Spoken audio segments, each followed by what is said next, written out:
3-step process of how to win. Number 1, realize no one is coming to save you. Number 2, take responsibility for your current position. Number 3, be willing to sacrifice who you are for who you want to be.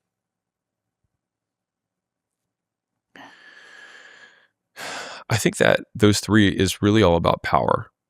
In the realization, so probably in sequence, probably the first one should come first, which is you own everything. It's like, okay, if I own everything, then you could still hope that someone saves you, but it still relies on someone else to change your condition. And so it's like, okay, I own all these outcomes. I'm not going to rely on someone else to change my condition, but you're still there, which means you have to take the 3rd step, which is that I have to sacrifice, I have to give up something in order to get something else. And I think where people actually stay stuck the longest in their careers from an entrepreneurship perspective or just from a personal development perspective is the trades that we are unwilling to make. It's basically the desire to have everything at the same time.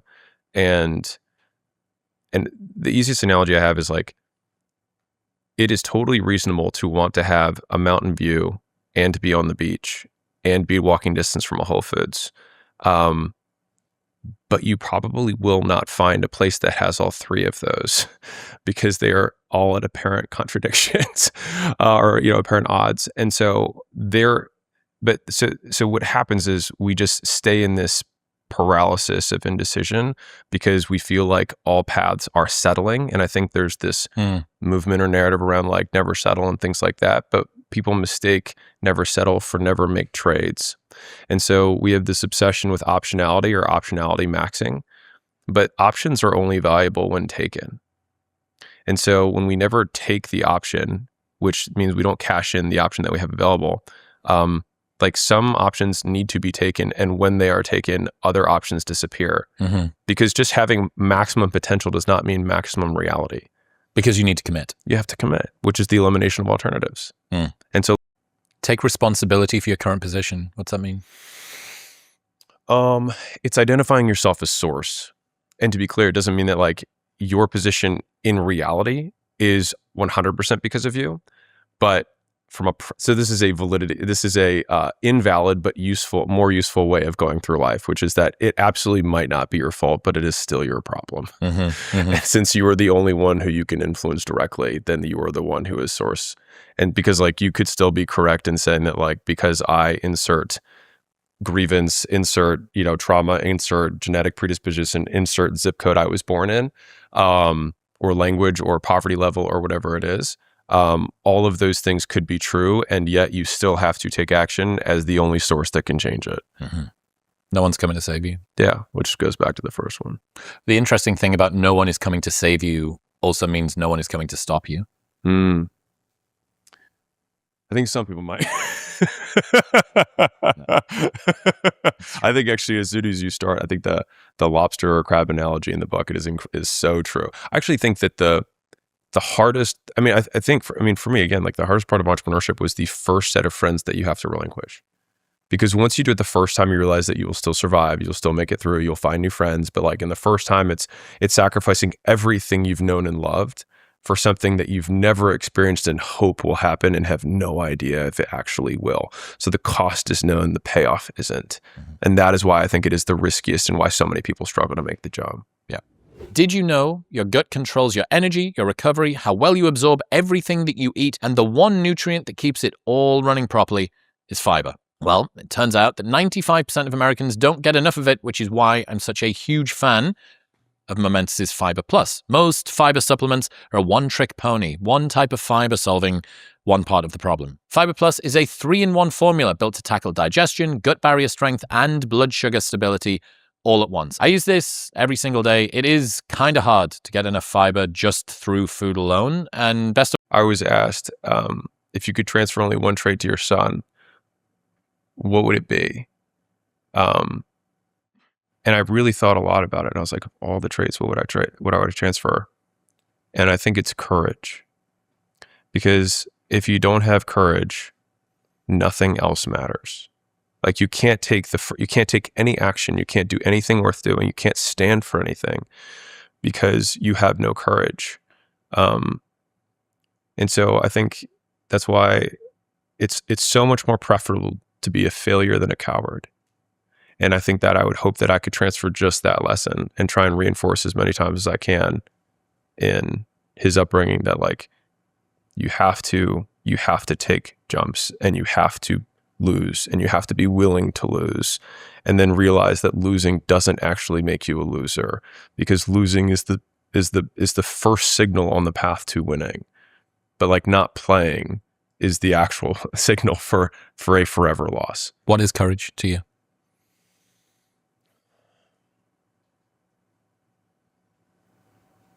Really good question. I need to define it better. Being willing to take action where there's a large short-term cost with an uncertain delayed benefit.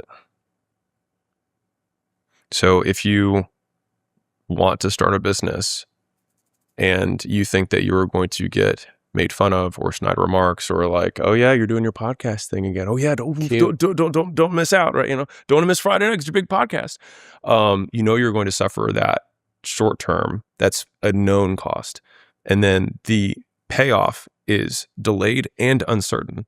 Like, not only will it come later, if it were guaranteed, if you knew you were going to make $1 million doing a podcast, then you'd be like, whatever, fuck it. Like, it takes significantly less courage. But I think it's the fact that it is unknown and delayed. So you basically have to be willing to get kicked in the nuts, and multiple times, and sometimes for extended durations, before the hope that you will get something. But I think the only way to get through that kind of kicked in the nuts period, for however long it's going to be, is realizing that you have two paths. One that is guaranteed, which is that the path you're currently on will not get you where you want to go. And the other path, it is not guaranteed to get you where you want to go, but it's the only one where you have a shot where you do. And that's where your potential is determined by the amount of uncertainty you're able to tolerate and how long you can tolerate it for. And I think that also goes to the bigger the games we play, right? Like, the longer the game you play, the bigger the game you play. And so if you want to create rockets that go to the moon, you have to be able to deal with uncertainty for just an absolutely absurd amount of time compared to most humans on any endeavor. There's a line at the end, pain of feedback. I'm interested in that. I mean, rejection hurts, failing hurts. And I think when you give it your all, and then the market, society, the universe, whatever, determines that you are still not enough, that is very painful. I think that in time, you learn that feedback is fuel rather than failure. And once that new association gets paired, I mean, you've had plenty of incredibly successful people on this podcast, and I would say many of them have this same kind of, I would call it lesson, is like, it's not failure, it's feedback, or it's not failure. But it just means that, like, fundamentally they have a different pairing for losing.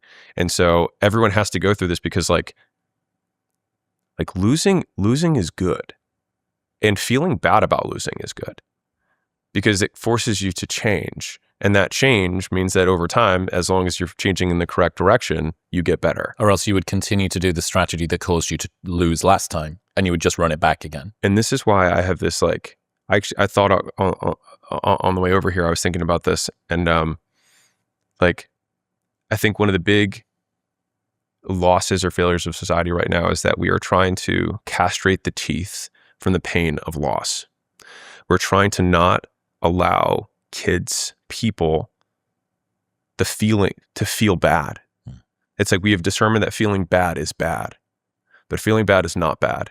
Feeling bad is a signal, so that we need to change. Because if no one feels bad ever, then it means that everyone is doing what they want to do all the time, and that is not how a functioning society works. Sometimes people do stupid shit and need to know and feel bad for it. Eventually, reality is going to come into contact with your decisions. Yes. And the more that that's put off, the less likely you are to come up with a way to avoid that reality coming into reality. And so the way that, right now what's going, and this is probably the more frightening part about, like, some of the media that's out there, is like trying to just redefine reality and create a fantasy where you losing and you feeling bad isn't true. but it doesn't change reality. It just changes someone's perception of it for the short term, and then they have to pay reality back with interest and time. And like the check always comes due. It's just like the interest is much bigger. And so in light of, you know, my son, my child that I have in the future, like I want him to experience the pain of loss so that he can learn. Because like, how else can you learn? You have to. Otherwise, it's everything's, quote, you know, going by feeling. And then also somehow thinking that feeling bad is bad. And also that feeling good is good. And there's tons of things that you can probably do that feel good that are not good. And there's tons of things that you can do that feel bad that are not bad. Well, what a gift to give somebody to say you can feel bad and not feel bad about it. Yeah. And that's okay. Like, you lost. What will we learn? What will we do next time? Great. Do it again That next feels like resilience. Yeah. As opposed to any time that you feel this emotion, which is negative, that is worthy of rushing in and panic and control and distance. That's almost like a formula for fragility. So laddered onto this, I know we haven't talked in a while, so this is fun. Is the idea that we need to, like, that because you feel bad, it means that the path that you're on, like, you need to change something. And so it's equal opposite, which is like, okay, if we know that we're on the path getting kicked in the nuts right now, and I know I'm on my 17th or 100th podcast and I'm still not like a millionaire yet, I have not achieved what I want yet. It does not mean that I have to change course. But earlier on, you said that bad feelings, feeling bad, are important to update the way that you're approaching this situation. So how do you distinguish between the two? No, and I would say what